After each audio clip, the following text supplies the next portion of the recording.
I rewatched the entirety of the 2006 FIFA World Cup and I'm here to tell you all about it. That's right, I sat down to watch all 64 matches, evaluating the highs, It's coming home, it's coming, and the lows, going home, we're going, England's going home. and everything in between. Graham Poll is also going home, he's going home. To find out why this tournament has lived so long in the memories of so many. So pull up a chair and join me as we embark on a journey through time to relive the magic of the 2006 FIFA World Cup.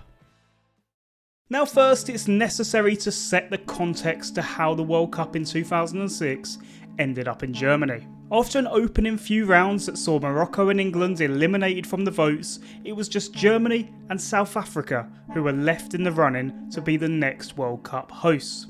And it quickly emerged that potential bribery and corruption were at play. Irregularities surfaced that interest from German politicians and business outlets were attempting to play their part to support the German bid. The German Chancellor lifted their arms embargo on Saudi Arabia just a week before voting. Volkswagen and Bayer both announced investments into Thailand and South Korea just days before, and satirical magazine Titanic sent FIFA representatives cuckoo clocks and Black Forest ham in exchange for a vote for Germany. Okay, that last one may have been a joke, but there were genuine accusations of foul play at hand. In the end, Germany won the bid by 1 vote after the Oceania delegate abstained at the last minute, citing intolerable pressure, which if he had voted would have meant South Africa won the vote. Years on, and it's still not clear the extent to which there is validity in these claims, but nevertheless Germany had won. They would be hosting the 2006 FIFA World Cup. With a plethora of stunning large stadiums to pick from, Germany and FIFA were spoilt for choice. Ultimately, stadiums in Berlin, Cologne, Dortmund, Frankfurt, Gelsenkirchen, Hamburg, Hanover, Kaiserslautern, Leipzig, Munich, Nuremberg and Stuttgart were chosen, all of which received some facelifts ahead of the impending tournament. The draw for the tournament saw 32 nations representing all corners of the globe, split into 8 groups of 4, looking as such. Particular interest was shown to the perceived ease of the host group, Argentina and the Netherlands being paired up together, and defending champions Brazil's mix of continents to play. With the stage set, let's get into the football. Deutschland, Deutschland, über alles. Okay, maybe let's skip forward just a touch. The opening match between Germany and Costa Rica was a barnstormer to open with. Some outstanding number 9 work from both Klose and Paulo Wanchope saw the game evenly poised. What a number 9. I mean, he's number 11, but what a number 9 Miroslav Klose was. All action, win the ball in the air, link up play, finishing, just had it all, didn't he really?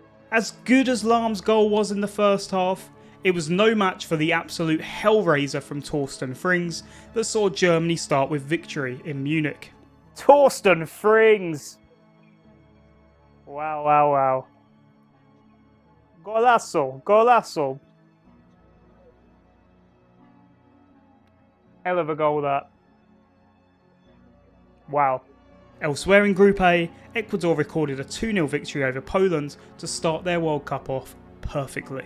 Moving on to Group B, and a 4th-minute own goal from Paraguay saw England steal all 3 points, despite being rather ineffective for much of it. Oh, how good is it having a set-piece taker like Beckham?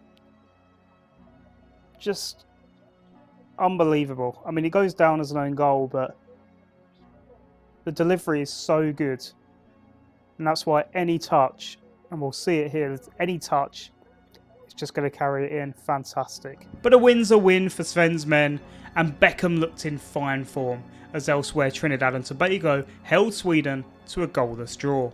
On to Group C, and more fine work from the tournament of stunning number 9s continued as goals from Crespo, Saviola and Didier Drogba ran out into a 2-1 victory for the South Americans.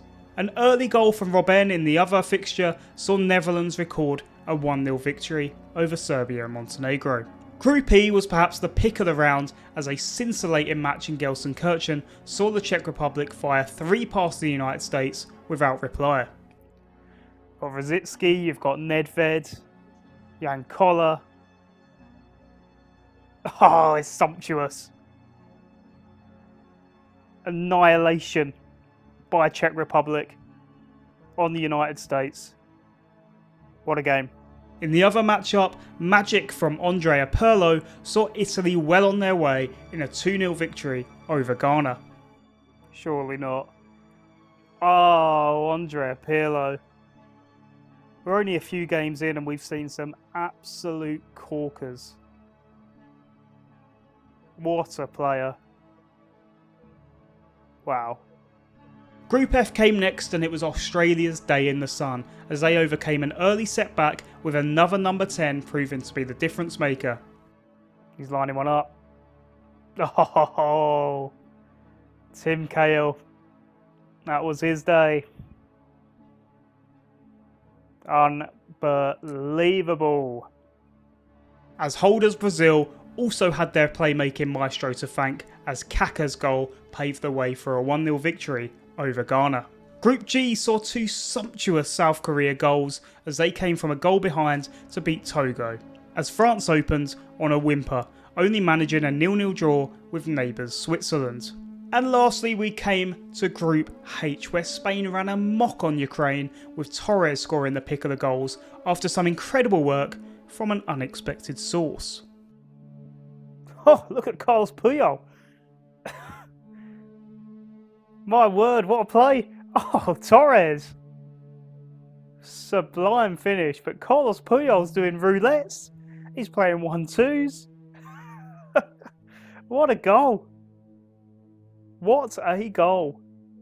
Alongside this was a score draw between Saudi Arabia and Tunisia.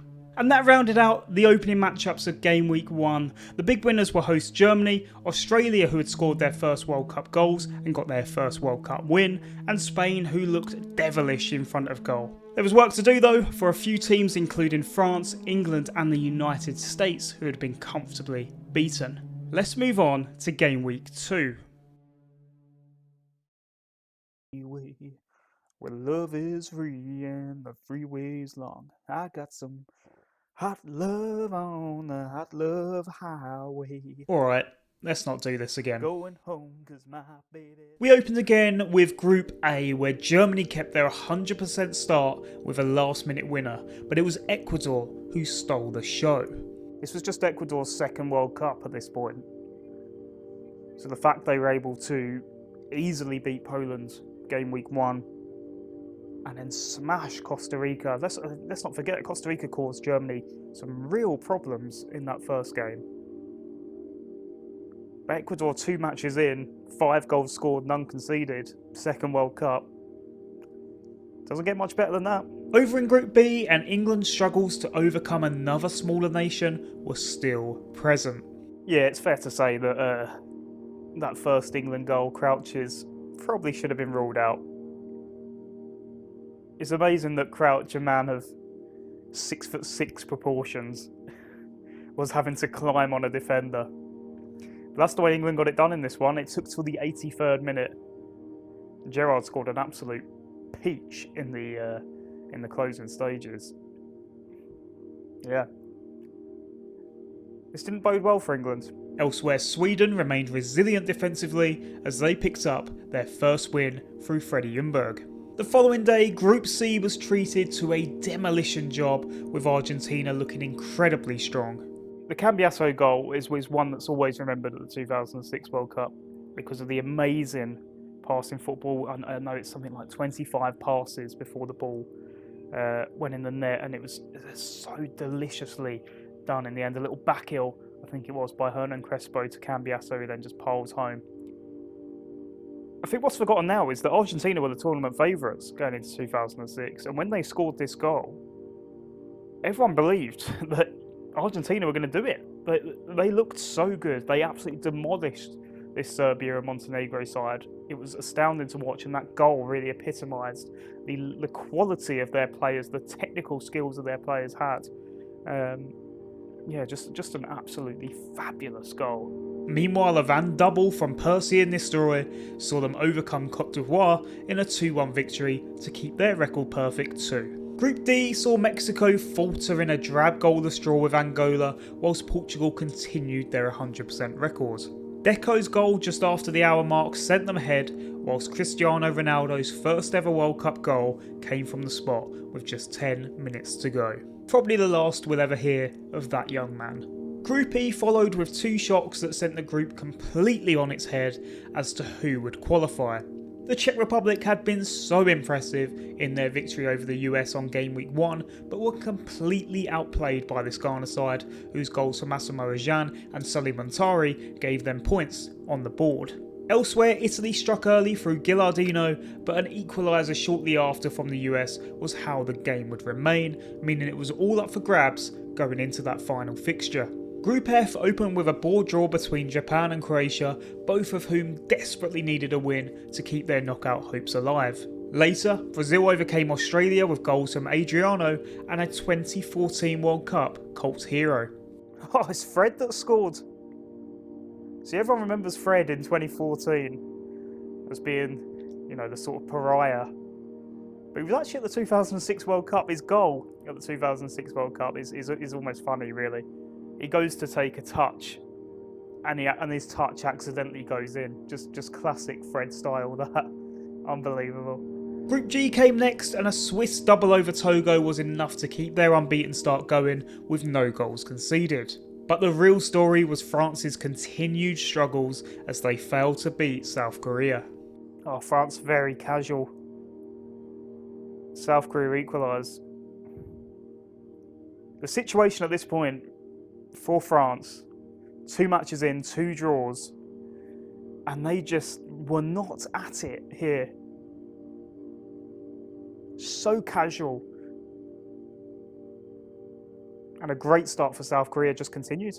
Once again, we ended game week 2 with an interesting turn of events. Ukraine turned around their 4-0 opening match defeat with a 4-0 victory of their own over Saudi Arabia, with Revered scoring the pick of the goals from 40 yards out. Spain meanwhile continued their 100% record as their strikers continued to run rampant. Torres had such a burst of pace, didn't he, when he first broke in?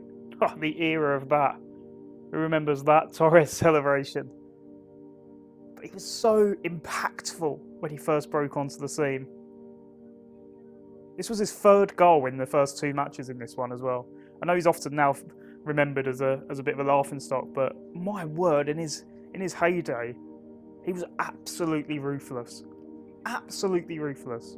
That was that then for the second round of fixtures as the groups began to take shape. The biggest winners of the rounds were Ecuador, who saw themselves shoot to the top of Group A, Argentina, who looked every bit the favourites they were, and Spain, who continued their ascent on this World Cup. The biggest losers were Japan and Croatia, who desperately needed a victory but neither could find it, and France, who were in major danger of being knocked out in the group stage. It's time for Game Week 3. It's my birthday. Not everyone gets to watch Iran versus Angola for their 27th birthday, but fortunately, I do. With the top 2's qualifications secured, it was the battle for top of the group in front of a 72,000 strong Olympic stadion in Berlin as Germany ran rampant. Miroslav Klose, an unbelievable World Cup striker. Just someone who epitomised everything that's great about the World Cup. Maybe his club form wasn't always the strongest, maybe he wasn't the most elite forward from the generation, when you consider Thierry Henry and R9 and things like that. But he was so deadly when he pulled on that Germany strip. When he pulled it on, goals were coming. And I tell you what, in this game, they're facing Ecuador. Ecuador had been brilliant in the opening 2 matches. Germany had been so-so. But they pulled it all together here. And with that home crowd behind them, yeah, suddenly it felt like, you know what, maybe Germany can win. Maybe Germany can win this tournament on home soil. but we shall see. Poland would be surprisingly bowing out after a poor showing, but they did rally to a 2-1 victory over Costa Rica in their final match. Group D saw Portugal and Mexico come together in the final match day, with the Europeans making it 3 from 3 under Luis Felipe Scolari. I tell you what, Portugal were flying under the radar at this tournament. They came into this last match taking on Mexico. They get the job done. Simao scoring from the spot and creating one as well. He was looking good. But yeah, they'd really gone under the radar, and I guess that's because they had a fairly easy group. Obviously, Mexico a tougher opponent, but they had Iran and Angola alongside them. But they managed to get through. 3 wins from 3. It's not the easiest task to be that professional. And suddenly they looked like, perhaps, they were the team to watch. They had obviously made the final at Euro 2004, and perhaps maybe they could go one step further. And of course, they had Luis Felipe Scolari, who was a World Cup winning coach. So there was belief. There was belief behind this Portugal side at the end of this match. Iran and Angola played out a score draw in the other match. Group E left it all to play for with multiple permutations as to what could happen. All nations went into the final day with the possibility and the belief that they could qualify, but only 2 would find success. Well, there were many permutations going into this match in terms of what could happen in Group E. It was certainly the most open group in terms of what could happen. Italy did their job against the Czech Republic, who had started so well, but the second and the third matches just wasn't there for them. So Italy had done their job. Between Ghana and the USA, close matchup. Now what it has to be said is Ghana got a penalty in this match that won it for them. They scored the penalty and it won them the match 2-1. It was never a penalty in a million years. And maybe, just maybe, some people might say that's why their luck ran out in 2010. That's why the Luis Suarez incident and then Asamoah Gyan subsequently missing that penalty. Maybe it was all karma because Ghana didn't deserve their penalty in 2006 that ultimately sent them through and sent the USA home. Who's to say? Either way, Ghana had done superbly well to qualify from this very, very tough group. Following was Group F and a clash between Croatia and Australia, which would determine who would join Brazil into the next round. In this one, the Aussies came from behind twice to do enough to be the team in the ascendancy. Now, this match between Croatia and Australia was an absolutely pivotal one, really, in terms of who would qualify. Australia came from behind twice in this match to equalise and therefore send themselves through, which was unbelievable and an outstanding achievement for the Australians. Probably their best World Cup ever. Gus Hiddink in charge was superb managing this Australia team, this Socceroos side. But this match was overshadowed by a British referee, Graham Poll, who managed to book a player not once, not twice, but 3 times before sending him off. He didn't realise he'd booked a player twice and not sent him off, and then he gave him a 3rd yellow card and then eventually sent him off. It was farcical, absolutely farcical. And again, it put the spotlight on referees from England again being a little bit poor, let's say. I think that's a nice way of putting it. But really, this shouldn't overshadow Australia and their achievements in this group. They were superb. They played such great football. Gus Hiddink, superb. And it was fantastic to see them qualify into the round of 16. It'd be really, really good to see what they could do in the knockouts. Elsewhere, the holders continued to fly with R9 on the scoresheet twice over Japan. Lastly, we head to Group G, where France were at threat of an embarrassing early exit for the 2nd straight World Cup. But fortunately, their quality shone through. Oh, great goal by Vieira. Desperately needed as well. France were in trouble going into this match. They'd drawn their opening 2. People were beginning to get on their backs. Were they at it? Raymond Dominic in charge. He was a bit of an unknown. But they managed to pull it all out here and made it count. It was only Togo, so there's no need to get too overexcited about what France could achieve going forward in the tournament. But they'd done enough in this one to get through in 2nd. Not in 1st, so that would go to Switzerland, but France had done enough. With Spain completing their task in their final match, it left the groups looking as such. No major nations had bitten the dust at this stage, but that would all change with the impending knockouts looming. But before we jump into the second half, I think now is a good time to take stock of the 2006 FIFA World Cup as a whole. How it innovated, how it evolved the game, and the legacy that it's left behind. For me, 2006 was a real turning point from how World Cups were before and how we have consumed them since. In terms of Germany as host, they had changed things.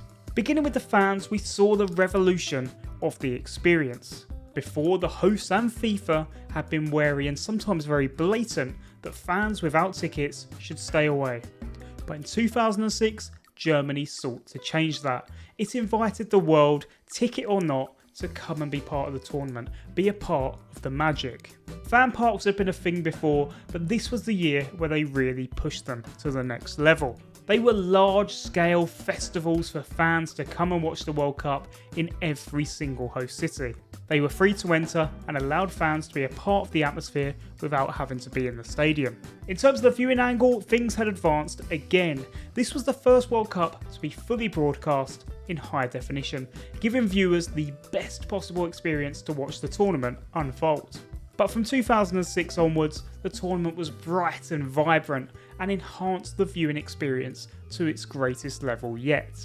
The internet too had begun to play a major role in the enjoyment of a World Cup. For the first time, we saw limited streaming online of matches and the early beginnings of social media and real-time forums for fans to give their view on the tournament. All of this has had major ramifications for how the World Cup has evolved into what we have today. Before, it felt like the World Cup was something happening somewhere else. But from 2006 onwards, it felt that all fans, whether in the stadium, at the fan parks or on their sofa, could be a part of something bigger. The legacy of this has been tenfold. Fan parks are now an absolute staple of all subsequent tournaments, and the rise of social media has greatly advanced how involved people from all over the world can be. Now, this has its drawbacks, and some will certainly reminisce over past days when the World Cup was more insular, but I feel the benefits massively outweigh that.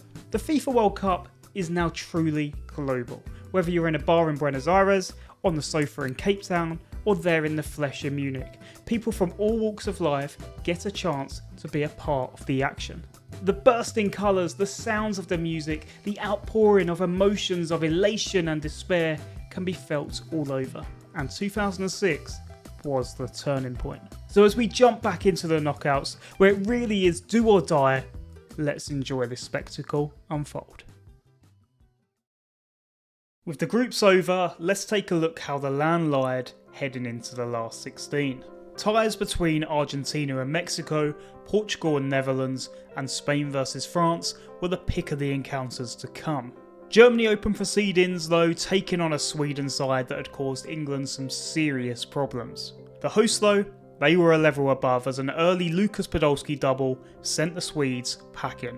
Argentina versus Mexico followed later on that same day, where the two sides could not be separated in normal time, but a winner was found in extra time.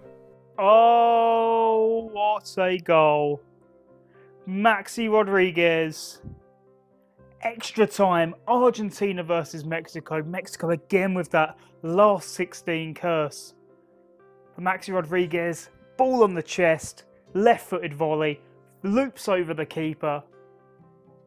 Unbelievable. What a way to stay in the World Cup, to qualify your nation for the quarterfinals. And they had Germany, the hosts, next to face. Next would be the return of England, who were taking on a plucky Ecuador side out to cause problems. The winner here would be decided by some set-piece mastery. Nasty. David Beckham, free kick. Again, England not at it really. But when you've got a set-piece taker like Beckham, you're going to have a chance in the match. This free kick, 30 yards out. Reverse angle, by the way. They were massive in the 2000s. Don't see reverse angles anymore. But my word, David Beckham. He'd already proven at this point he had it in him to be that clutch player for England. But boy, did he not disappoint in this one. In the late kick-off, Portugal took on Netherlands, where it was Maniche, whose goal midway through the first half that would prove to be the difference maker. That should probably be the end of this coverage, but they don't call this match the Battle of Nuremberg for nothing. Russian referee Valentin Ivanov issued 16 yellow cards and 4 red cards, the most ever seen in a World Cup encounter. It was so farcical that Deco and Van Bronckhorst, who played for opposing nations, actually sat together chatting, having both been sent off. The major surprise in this one though was that Mark van Bommel, who was booked in the second minute, actually remained on the pitch for the full 90. Next up saw Italy take on Australia, who were having their best tournament ever. And in this one, they took the Italians all the way until the 90th minute, where controversy reared its ugly head again. I've just seen it. Italy, Australia, last 16. Australia have done so well. We've already spoken about them in the groups. Brilliant. Taking on Italy in the last 16. Take it all the way to the 90th minute, holding it a 0-0 draw. Fabio Grosso comes in from the left, turns his man, dives. He definitely dived. Tossi puts away the subsequent penalty. Italy through to the quarterfinals, and Australia left wondering just what could have been. What could have been under Gus Hiddink? They had been so strong. Maybe the Italians would be heading to the last 8. Straight after, we saw the battle between Switzerland and Ukraine that has since been dubbed the most boring match in World Cup history. Yes, for as good as this tournament undoubtedly was, it also had a few stinkers mixed in. A 0-0 affair ran all the way through until penalties, where Switzerland missed all of their spot kicks and Ukraine squeezed through. Following on would be Brazil versus Ghana, where a FIFA World Cup record was broken by a legend of the game. This gave him the World Cup record of the most goals ever scored by a player across World Cups. It was his 15th World Cup goal, and the way to get it, classic R9, he's beating the offside trap, one-on-one with a keeper. He's going to go left, he's going to go right. Now he's going to do a step over, take it round him and tap it in. Brazil were really coming alive in this tournament. They'd won all their group matches. They'd now beaten Ghana comfortably in the last 16. And when you've got Ronaldo, you've got Ronaldinho, you've got Kaká, you've got all of these players, and people are thinking, could they go back to back? We'll have to wait and see.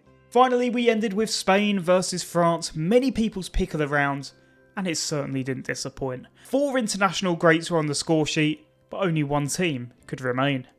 I tell you one thing we haven't spoken about a lot of this tournament is how so many teams were playing high lines.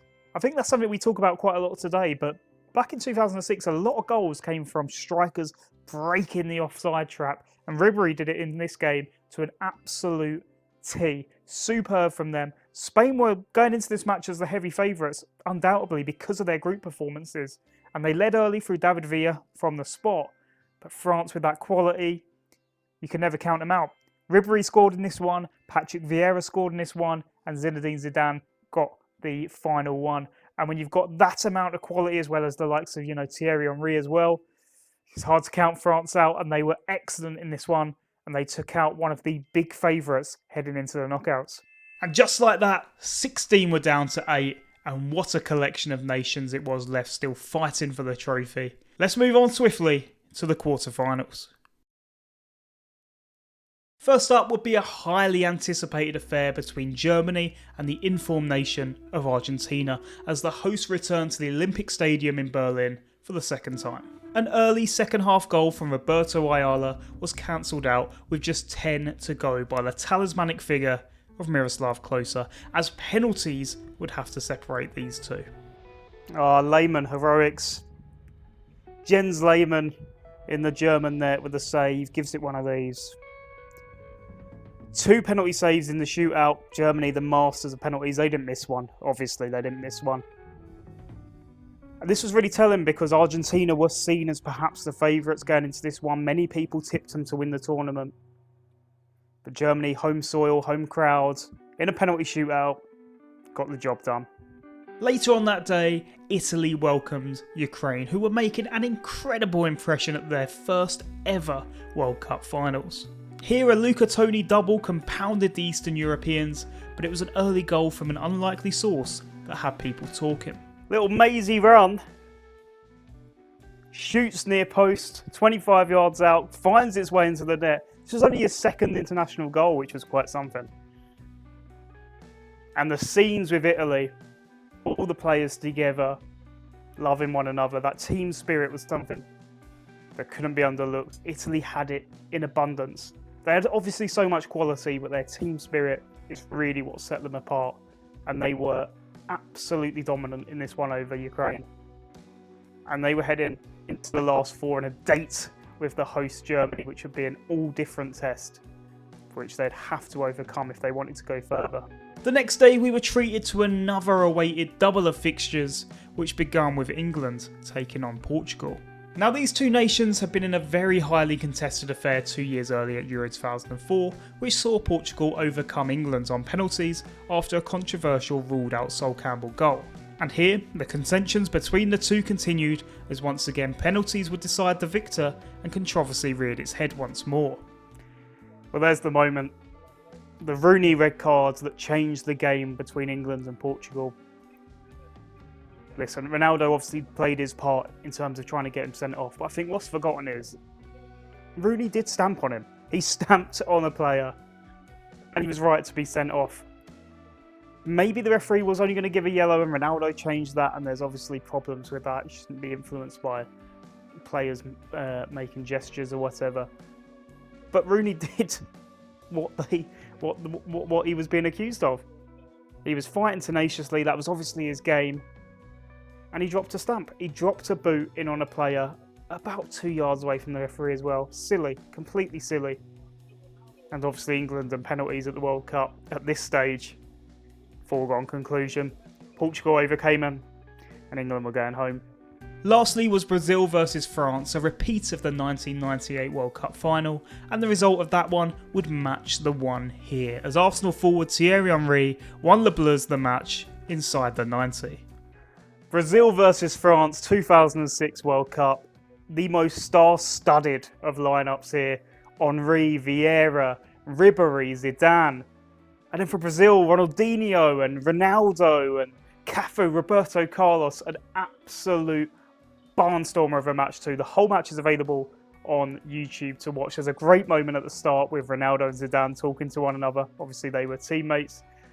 But it was Henry. Henry was the star in this one. Everyone talks about him. He never scored a goal in a final, this and that.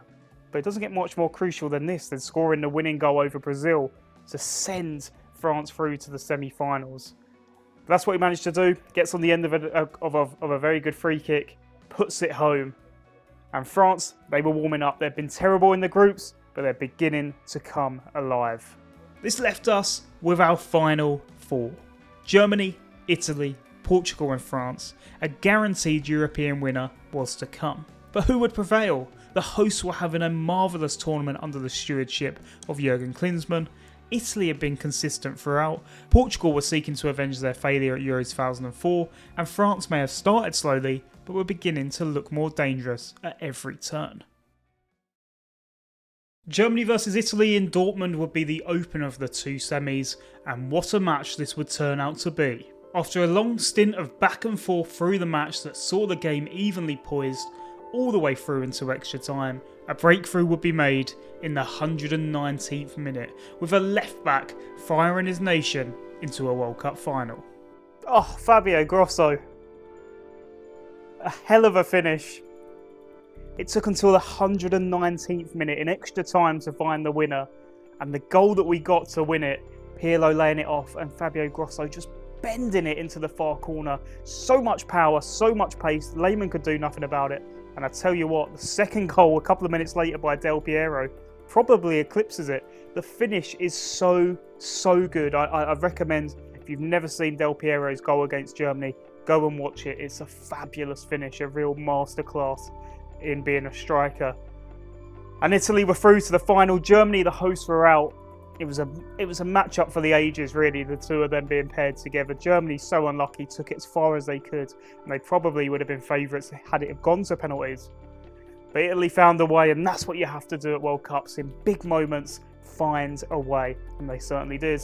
In the other semi-final, Portugal, who were in their first World Cup semi in 40 years, were taking on France. Sadly though, as discussed earlier, this tournament had some fantastic games, but also some very poor ones too, and unfortunately this ended up being the latter. A first half Zidane penalty would prove to be the difference between the two sides, meaning Italy and France would be our two World Cup finalists, the first time they had been paired together at this stage. Germany would end up defeating Portugal in the third place playoff, but for now the attention was firmly drawn on the World Cup final. A battle between consistency and star power. Let's jump in and find out who would take the crown. So then we're here at the final, Italy versus France. Italy, definitely the more consistent of the two sides throughout the whole tournament so far. but perhaps lacked the star power that France had. France had Henri and Zidane and Vieira, all names that we've spoken about before, Ribéry as well. But Italy perhaps more across the board had consistency in every position, be it Buffon in goal, Cannavaro in defence, Pirlo in midfield, Del Piero up front. I mean, they had a lot of good attacking options as well. Obviously, you got Totti and Luca Toni too. And going into this one, it was a real mismatch to see Italy. You'd probably have as the favourites, but because of their performances. But France, with that quality and the fact they'd come through the knockout rounds unscathed, made it a really, really even final going into it. And I can't wait now to rewatch this one. Here we are then, the 9th of July 2006. The Azzurri versus the Blues. A date with destiny for both nations. The teams have been picked and the battle was on. And ladies and gentlemen, this match started like a freight train as Dominic's men opened the scoring inside 7 minutes. Zidane with the chip from the spot. I mean, how ludicrous do you have to be? Zinedine Zidane, final match of his career, World Cup final, France win a penalty, Malouda fouled by Materazzi, Zidane steps up and he thinks, okay, I'm against Buffon, I'm against one of the greatest goalkeepers the world has ever seen. And he thinks to himself, I'm going to chip it. And not only does he chip it, he chips it so perfectly that it hits the bar, bounces down and goes in.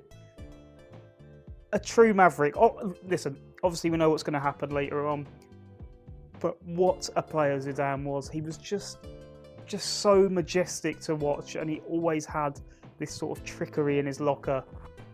And it was just a joy to watch. And the fact he executed it in a World Cup final is just class. Just absolute class. But for as good as France had been in the opening stages, Italy soon cancelled them out by the 15-minute mark. Oh, Materazzi. A towering header. The absolute definition of a towering header, that. And I'll tell you what, we'll pause there. Materazzi. What an interesting tournament this guy had. Forgetting what we know is coming next.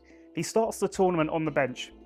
Then in match week 3, Nesta gets himself injured. Materazzi finds himself on the pitch. He then scores within minutes of coming on in that third group match. Then in the next match, in the round of 16 against Australia, he gets himself sent off. He ends up missing the quarter-final. Of course, he comes back in the semi-finals as Italy go through. And then in the final, he gives away a penalty early on to allow France to go into the lead, only to redeem himself later on by scoring the equaliser. It was less than 10 minutes later. He had an absolute bizarre tournament, to say the least. And I tell you what, he's an unsung hero, really, in a lot of respects. You know, everyone talks about Cannavaro and Nesta and all these great Maldini, these great Italian defenders, but in terms of his legacy, it's right up there with them in terms of what he achieved with his national side. For the rest of the 90 minutes, France had largely controlled the tie without proving to be too threatening, meaning the match was heading for extra time. Now, this final had proven to be a lively one. Tensions were flaring, culminating in the destruction of one of the World Cup's greatest ever players and delivering the most iconic moment in the tournament's nearly 100-year history. There's the moment. The Zidane headbutt. We've all seen it. Absolutely ludicrous. Not only was this in a World Cup final, it was also in Zidane's final professional match. Such an amazing career, and his last action was a headbutt. Insane. I mean, just moments before, and I think this is forgotten now, is that Zidane actually went really close with a header. Buffon pulled off a tremendous save. And in fact, you see Zidane talking to Buffon afterwards, almost saying, how on earth have you managed to keep that out? And you just wonder, perhaps, whether he was almost already in his own head. He was already frustrated that things weren't quite going his way, even though he'd already scored in this match. And then obviously Materazzi said what he said, whether it was about his sister or about his mother. There's obviously different folk tales people have said, but he did it. He headbutted it, and he ended with that iconic image of Zidane walking past the World Cup trophy, knowing that it would elude him. So we didn't know this at this point, but it would go on to elude him. With France down to 10, Italy were pushing for a winner before the match headed to penalties, but they were unable to find one. The victor of the World Cup would be decided on spot kicks for the second time in the tournament's history. Italy had been defeated by Brazil in '94, but today would prove to be their day. And here we are at the penalty shootout. Trezeguet missing. hits the bar, goes down, but doesn't cross the line. Trezeguet, who'd been such a hero in 2000 when he scored the golden goal to win France the Euros. But it was Italy who found the way. It was Fabio Grosso, the hero from the semi-finals, scoring the winning penalty. And there we have it. Italy were world champions once again in 2006. A mesmerising campaign, really. It's just so good. Under Marcelo Lippi, he'd done so well to cultivate this outstanding character within his team, this togetherness that we hadn't really seen from a World Cup team, I don't think, up until this point. I think it was perhaps the most together group we've ever seen in the World Cup. Feel free to disagree with me on that one. But just absolutely unbelievable. And I think really what really dragged them over the line is they had leaders all across the park. They had experience. They had players that had been there and done it for their club side. And it all just came together in this magical moment. And this World Cup has been an absolute blast to rewatch. What a tournament. And I think what can't be understated is that the players really made this one. Sometimes it's moments or weird gimmicks that sort of happen. You know, you look at Qatar and things like that. But in 2006, the players on display, unbelievable. Whether it was Zidane, whether it was Ronaldo, whether it was Miroslav Klose, whether it was, you know, maybe Pirlo for some of his play, Cannavaro for his leadership. Just so many great players and the beginnings of some brilliant careers in the likes of Ronaldo and Messi as well that we began to see. And I tell you what, if you ever get the chance to go back through it and experience it again, maybe this summer when there isn't a major tournament on, I'd really recommend it. Thank you for joining me in these live reactions. The video's not done yet. We'll go into some closing thoughts where I've had a bit more time to script what I want to say. But thank you for being a part of it. Thank you for letting me in to your screens, and maybe we'll do this again one day. Let me know if you want to see this type of video again. So then, ladies and gentlemen, we've reached the culmination of our journey. The 2006 World Cup was outstanding and a joy to watch. And you know what? Maybe it's the best World Cup of all time. The rise of high definition television, the closeness between fans and the action, the players, oh man, the players. What a roster of superstars. Thierry Henry, Miroslav Klose, Ronaldo, Zinedine Zidane, Fabio Cannavaro, Steven Gerrard. I should pause here because this could really ramble on. And if you think this is the best World Cup we've ever seen, you're right.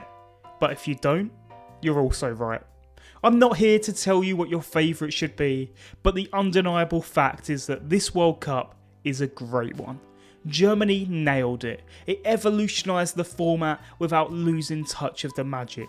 It rightly deserves to be hailed as the hallmark of what a major event, a festival of fun, a battle of quality should be. But maybe you have another tournament you'd like to see reviewed, maybe a Euros instead. Let me know down below.